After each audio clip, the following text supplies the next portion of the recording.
പ്രസവാനന്തരം thyroiditis എന്ന് പറയുന്ന തൈറോയിഡിനുണ്ടാകുന്ന inflammation തൈറോയിഡിൻ്റെ പ്രവർത്തനത്തിന് വിഘാതം സൃഷ്ടിക്കാറുണ്ട്. അങ്ങനെയുള്ള അവസ്ഥയിലും തൈറോയിഡിൻ്റെ പ്രവർത്തനം കുറഞ്ഞ സ്ഥിതി ഉണ്ടാകുന്നു. കൂടാതെ നേരത്തെ സൂചിപ്പിച്ച കാര്യങ്ങൾ തന്നെയാണ് പിറ്റ്യൂട്ടറി ഗ്രന്ഥിയുടെ പ്രവർത്തനത്തിലുണ്ടാകുന്ന വൈകല്യം, പിറ്റ്യൂട്ടറി ഗ്രന്ഥിയിലുണ്ടാകുന്ന മുഴകൾ, പിറ്റ്യൂട്ടറി ഗ്രന്ഥിയുടെ ചുരുക്കം, അതല്ലെങ്കിൽ അത് ചെറുതായി പോകുന്ന അവസ്ഥ, ഹൈപ്പോതലാമസിൻ്റെ ഡിസ്ഫങ്ഷൻ, ഇതെല്ലാം തന്നെ ഹൈപ്പോതൈറോയിഡിസത്തിന് കാരണങ്ങളാണ്. അപ്പോൾ ഒരു തൈറോയിഡ് ഗ്രന്ഥിയുടെ പ്രവർത്തനം TSHO T3 T4 നോക്കി വിലയിരുത്തിയാൽ മാത്രം പോരാ, ആ രോഗിയുടെ ഹൈപ്പോതലാമസിനും പിറ്റ്യൂട്ടറി ഗ്രന്ഥിക്കും കുഴപ്പങ്ങളില്ല എന്ന് ഉറപ്പ് വരുത്തിക്കൊണ്ട് വേണം തൻ്റെ ചികിത്സയുമായി മുന്നോട്ട് പോകാൻ. കാരണം തൈറോയിഡിന് ചികിത്സിക്കുന്ന രോഗികൾ ഒട്ടുമിക്ക രോഗികൾക്കും അവരുടെ ജീവിതകാലം മുഴുവൻ തന്നെ മരുന്ന് കഴിക്കേണ്ടതായി വരും. ഒരു തെറ്റായ ഡയഗ്നോസിൻ്റെ അടിസ്ഥാനത്തിൽ അല്ലെങ്കിൽ തൈറോയ്ഡ് ഉൽപ്പാദനത്തിൻ്റെ കുറവാണ് തൻ്റെ രോഗത്തിന് കാരണം എന്ന മിഥ്യാധാരണയിൽ ജീവിതകാലം മുഴുവനും തൈറോയിഡിൻ്റെ മരുന്നുകൾ മാത്രം കഴിച്ച് ജീവിക്കുന്ന ആളുകൾക്ക് തൈറോയിഡിൻ്റെ പ്രവർത്തനം കുറവ് കൊണ്ട് മറ്റു പല രോഗങ്ങളും പിടിപെടാനുള്ള സാധ്യതയുണ്ട്. അപ്പോൾ വെറുതെ തൈറോക്സിൻ എന്ന് പറയുന്ന മരുന്ന് മാത്രം കഴിച്ചാൽ പോരാ, ചിലപ്പോൾ ഈ തൈറോക്സിനായിട്ട്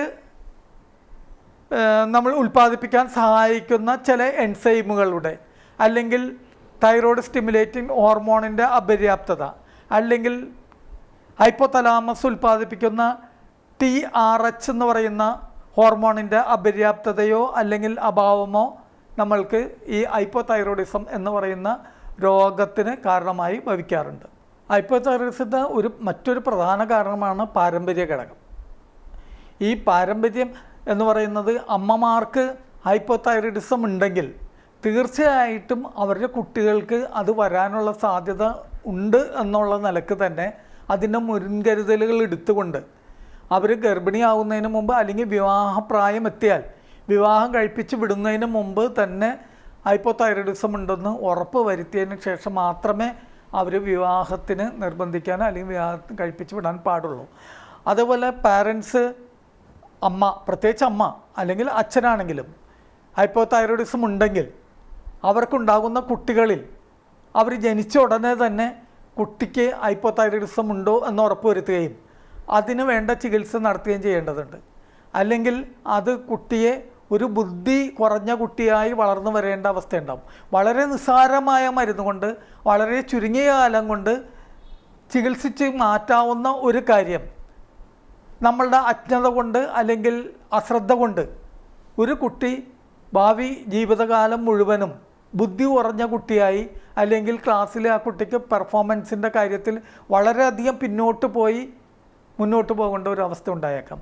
അപ്പോൾ തീർച്ചയായും പാരമ്പര്യ ഘടകം ഒരു പ്രധാന ഘടകം തന്നെയാണ്. കുട്ടി ജനിച്ചു കഴിഞ്ഞാൽ, പ്രത്യേകിച്ച് ഹൈപ്പോതൈറോയിഡിസമുള്ള കുട്ടികൾ, അവർക്കാണ് ഈ കുട്ടി ജനിച്ചതെങ്കിൽ തീർച്ചയായും ആരംഭഘട്ടത്തിൽ ആ കുട്ടി പ്രസവിച്ച ഉടനെ തന്നെ തൈറോയ്ഡ് നോക്കേണ്ടതാണ്. പിന്നീട് ചികിത്സ ആരംഭിച്ച അമ്മമാർ അവരുടെ കുട്ടികൾ വിവാഹത്തിൽ ഏർപ്പെടുന്നതിന് മുമ്പ് തൈറോയ്ഡ് രോഗം പിടിപെട്ടിട്ടില്ല തൻ്റെ കുട്ടികൾക്കെന്ന് ഉറപ്പ് വരുത്തിയതിനും ശേഷം മാത്രമേ വിവാഹ ബന്ധത്തിൽ ഏർപ്പെടാൻ പാടുള്ളൂ.